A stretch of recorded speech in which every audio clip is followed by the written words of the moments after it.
The federal government have run out of options in holding Nnamdi Kanu. They have run out of options. There's nothing else they can do, just which is to release him. Just release him, Jeje. There's nothing else. There's nothing they can hold him. There's nothing they can pin him to.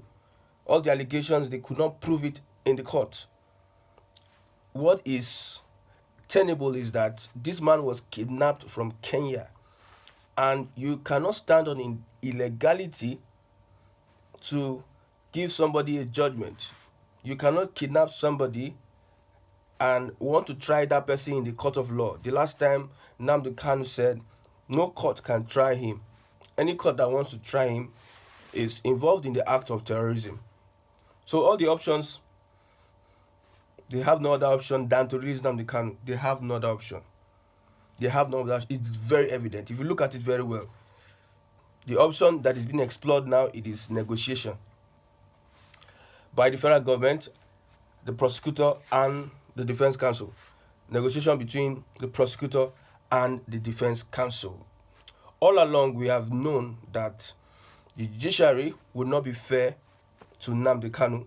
He has been held down, and you see, after a court released him, another court squashed it, and they are coming back to a negotiating table at the end of the day.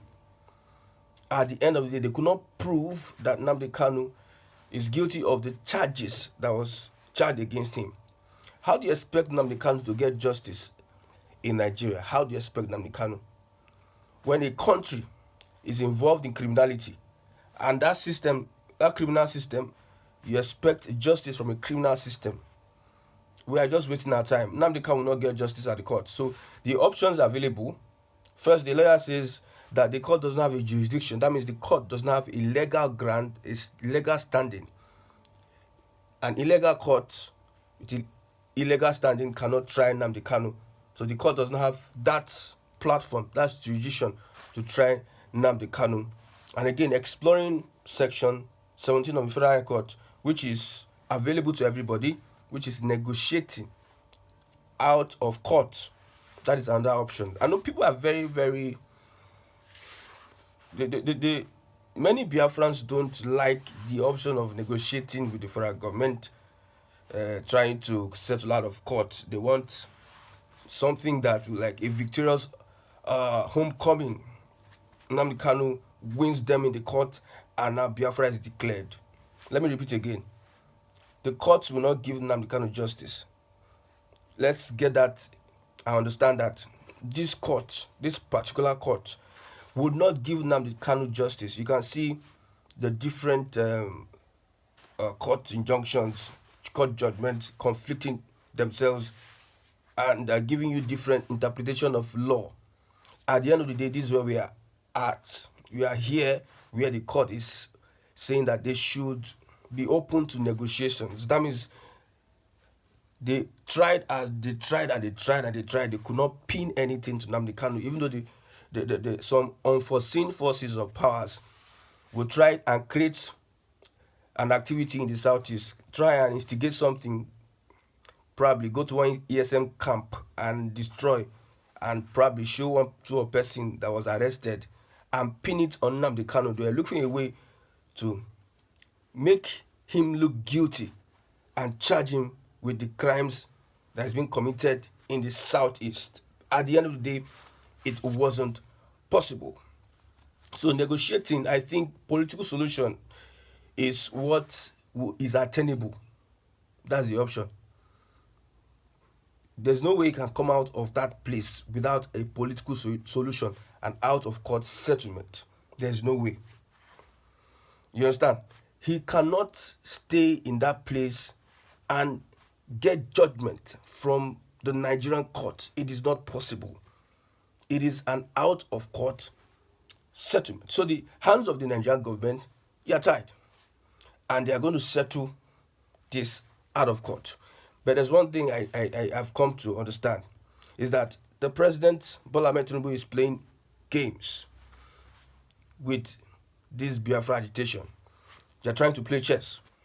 Of course, the stand of the federal government is to protect the sovereignty, is to keep Nigeria one, which will clash with the ideals of Nnamdi Kanu, the conditions they might give him when they are negotiating would not be palatable. So at the end of the day, we may go back to square one.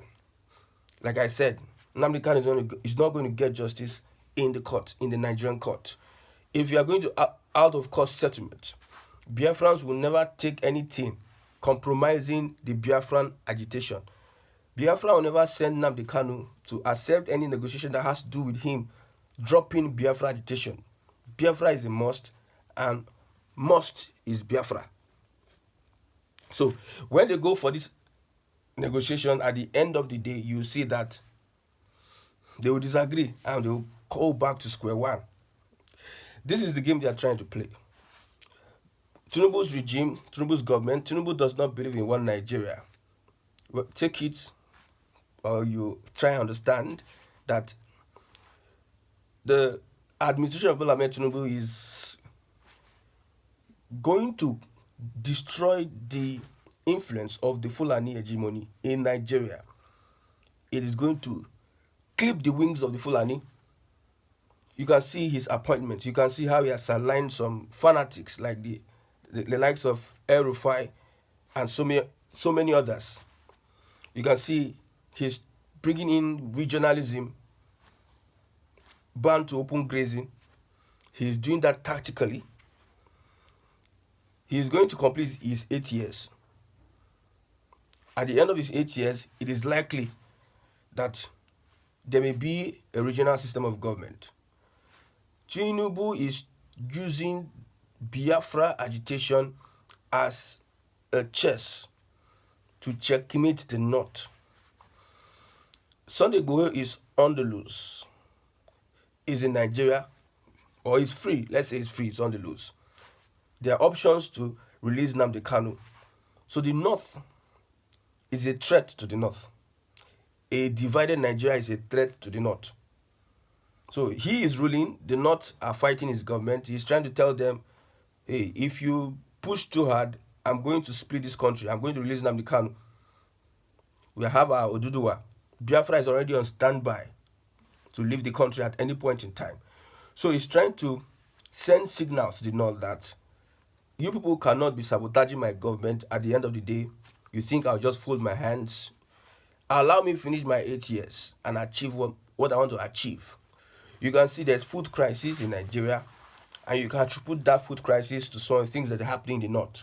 It is a deliberate thing. Terrorism in the North is created by Northerners to fight any government. You can see farmers have been killed under Tinubu's government. By who? The North. They have governors, they have imams, they have religious leaders in there. They have chairman, councillors, state government, whatever, commissioners.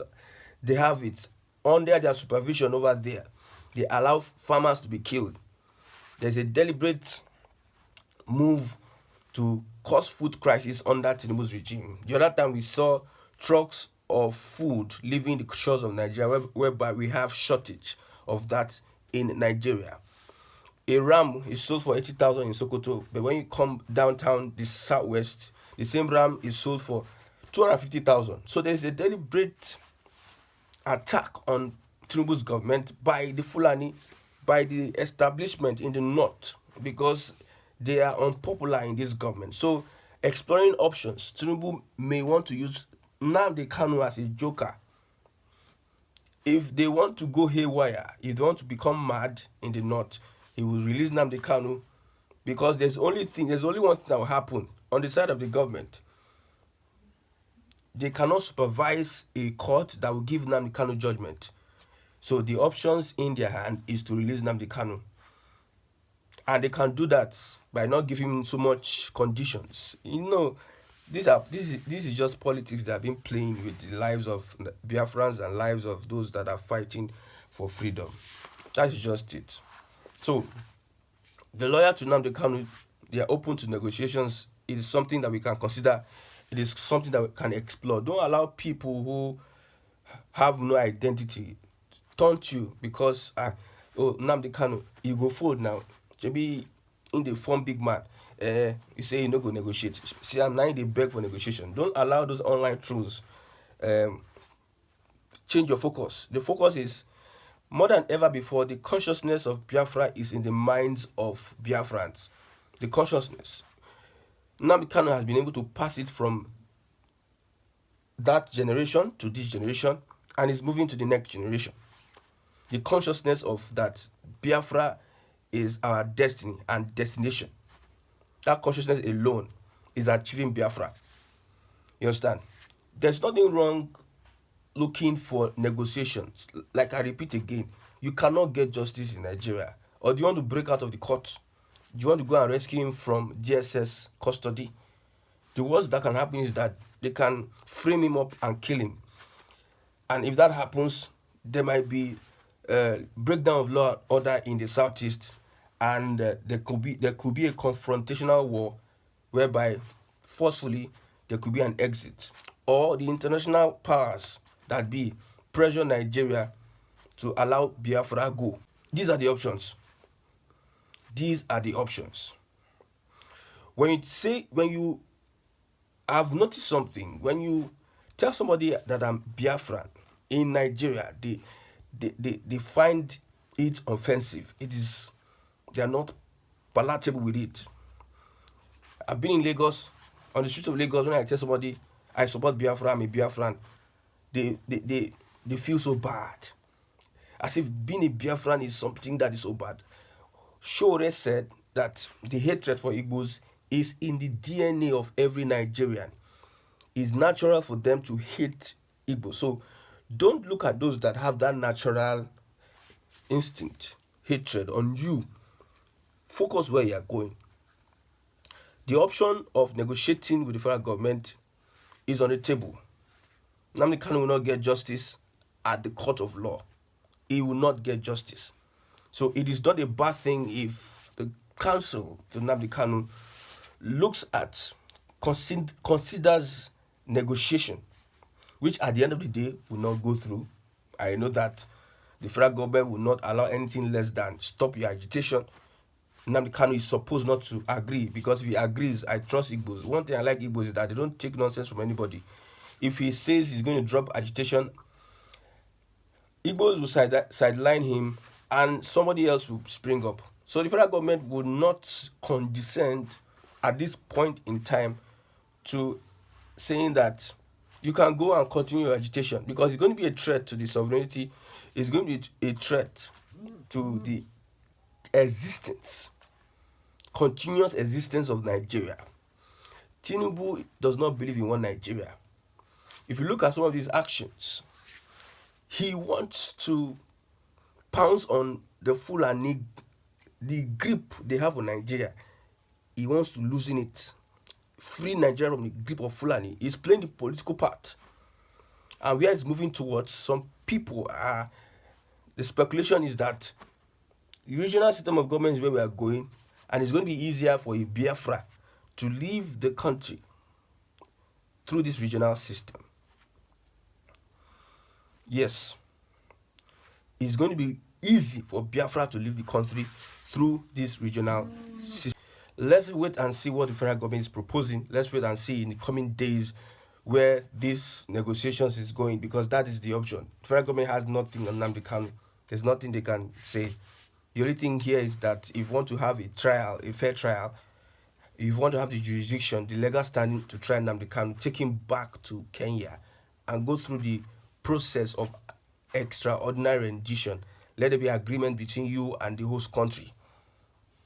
According to international standards, then you bring him to Nigeria, then you have the local standing to try him. He did not jump bail. People are arguing he did not jump bail. He went to his house and people were killed before the court date. How do you explain that? You went to somebody's house before the court date and people were killed. So the law allows for self-defense. In self-defense, he had to flee so that he will not be killed. So you sent him out of the country. At the end of the day, you are insisting, a judge, a justice in Nigeria, a legal luminary in Nigeria is now interpreting, saying that you jumped bail. That is the judiciary for you. Nnamdi Kanu has won them in their court. They are unwilling to admit it. They are finding a way to say strong head. No. He won them in their court. The last time he represented himself, he had to show them that this is what the law says, your law says. How can you go against your law? So you have no local standing to try me because you kidnapped me. Look at the video he did. They kidnapped me from Kenya. So it is left to them to do whatever they want to do. But when it comes to this court, they have nothing on me. I hope the federal government under President Bola Ahmed Tinubu will be wise enough to release Nnamdi Kanu so that there will be peace in the southeast. Those sabotaging the movement, those that have used it to as a business venture, that are cashing out on it, they would, for so many reasons, those that are using it to kill Biafrans, to put themselves in power, to extend their political tenure, those that are using it to sabotage the efforts of well-meaning people to invest in the southeast will be exposed, whether they are Fulani, whether they are from other tribes, or whether they are from the Igbo tribe. If he's released, there's going to be relative peace in the southeast. Development will come to the southeast. That is what we want. We don't want these killings. He said so. This movement is not about killings. It's not about coming to destroy lives. We are asking for freedom. We are not asking for blood. So those that are asking for blood will be exposed very soon if he is released. But the federal government doesn't want peace in the southeast. It is not, their political game is not going to help. Peace in the southeast will be a threat. So that's why advocating for a separate state is supposed to be what we are talking about. You don't like these guys, but you keep them. You want them to be around, or you want to see us as slaves. You don't like. I told you, when I say I'm a Biafran, some people will just be shocked. Biafran. So I am born by Southeast parents. They are Igbos. We had an identity, which is still our identity. So should I deny my identity? When Abiola was killed, we have OPC, Oduduwa People's Congress, and people put it on their chest. We are Oduduwa. Nobody castigated them. Nobody denigrated them.